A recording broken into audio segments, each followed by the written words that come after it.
Aston Villa 2.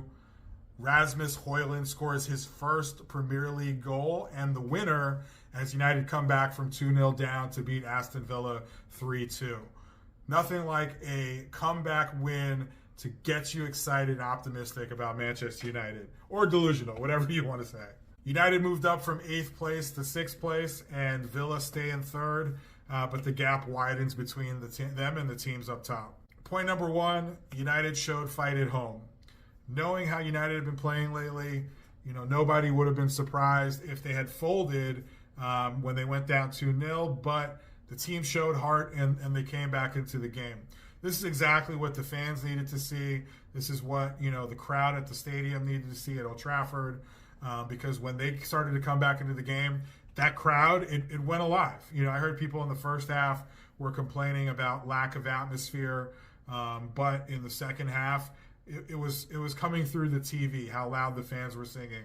And when those fans get singing, it's goosebumps for everyone around. The players, I'm sure, me sitting at home on my couch, one time I've gotten to be in the stadium where they were cheering like that, it still gives me goosebumps thinking about it. So, amazing to see that atmosphere coming back. And it's all, because United showed that fight and showed the fans that they did care. Point number 2, Garnacho, star boy.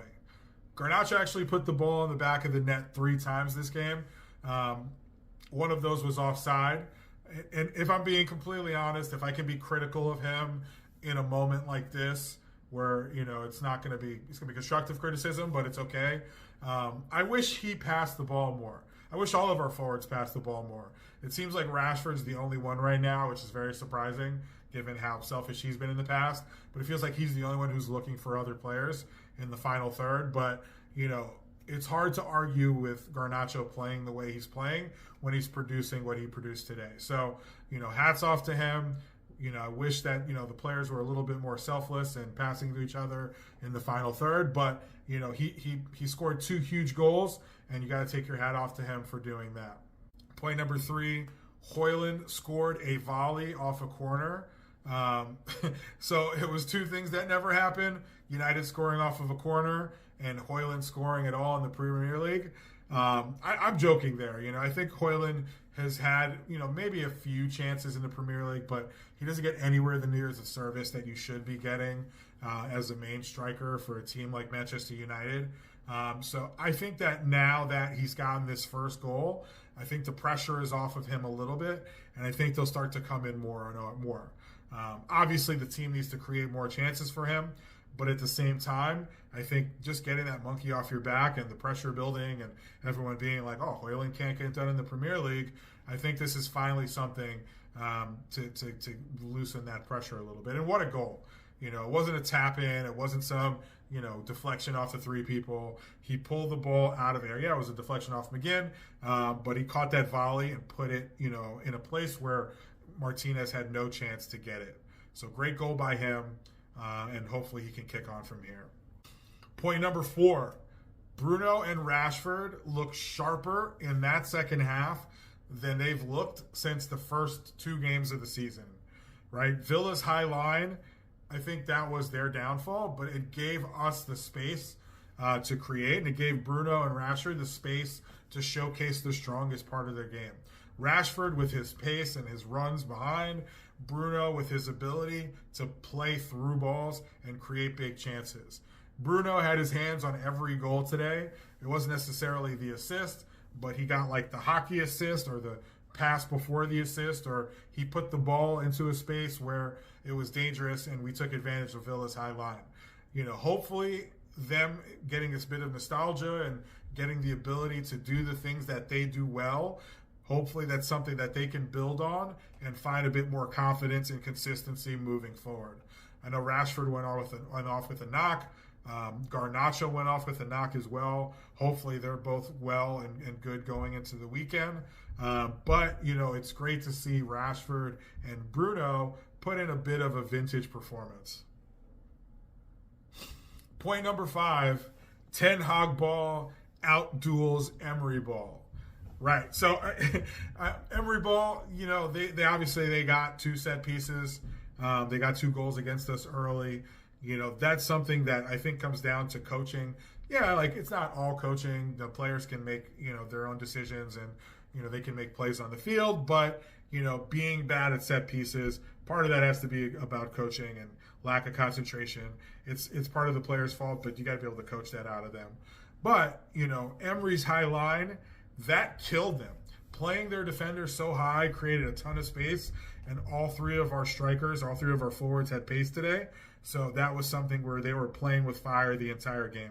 We got in a couple times in the first half. I know they're really good at, setting an offside trap.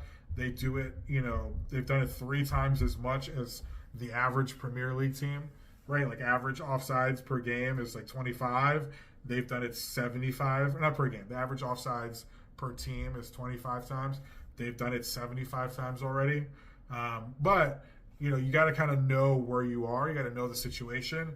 And when they went up 2-0, if they had decided to sit back and try to counter us, I'm not sure we get back into that game. But, they played the way they played, and that gave us the chance to get back into the game, and I'm not complaining. And Ten Hag ball, he said at the beginning of the year, he wants to be the best transition team in the league. He also pretty clearly wants to win the ball up high, whether that's winning the ball in the other team's third or, nicking the ball in midfield like Bruno did before he put Rashford through for that first Garnacho goal. It's pretty obvious that he wants to, press high, make them turn the ball over or go long and give the ball back to us anyway. And then either we transition or we recycle possession and try to get a good shot. It's clear he wants to suffocate teams. That's not really what happened today. We had to bend a little bit because we're not really in our strongest position. But I think that, we played a style that gave us a chance to win this game. And if they don't get those 2 set-piece goals, then maybe it's a bigger victory anyway. Now, I'm feeling very optimistic right now. Match like that, a comeback win, has me acting foolish and getting delusional and talking nonsense. Not saying 21's coming, but I think this prediction is something that's going to prove to be accurate when we look back at the end of the season. I think we're going to make a run in the second half of the season and finish top 4. I wanted to say top 3 right now, but I just caught myself, and I want to go too crazy, but I think we're going to finish in the Champions League places. And hear me out. Obviously, getting knocked out of Champions League this year, not making it to the knockout stages, is a huge disappointment. I would have loved to go and play in the knockout stages because you know what? Once you get in those knockout stages, anything can happen. You win away at some team, you get a good draw, you can start moving further and further down. It's great revenue for the club, and it's fun for the fans as well. But getting knocked out of the Champions League and missing out on Europa League especially was a blessing in disguise for this team.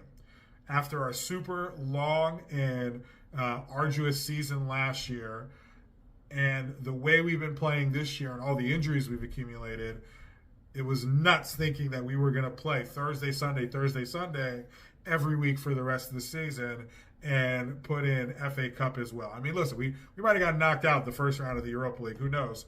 But right now, as it stands, we have the extra time to do 3 things. We need to get the extra rest so our players can recover between matches and they can expend more energy within matches and not worry about having to, get ready again with a 2-day turnaround.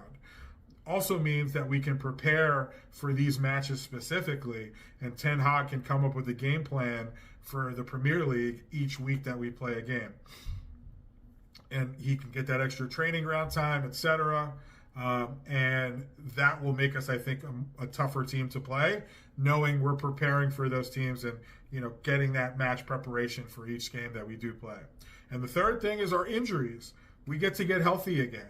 Now, January sees Casemiro, Ahmad, Maguire, Lindelof, Mason Mount, I said Lindelof already, Lisandro Martinez, possibly Malacia, all these players coming back into our squad.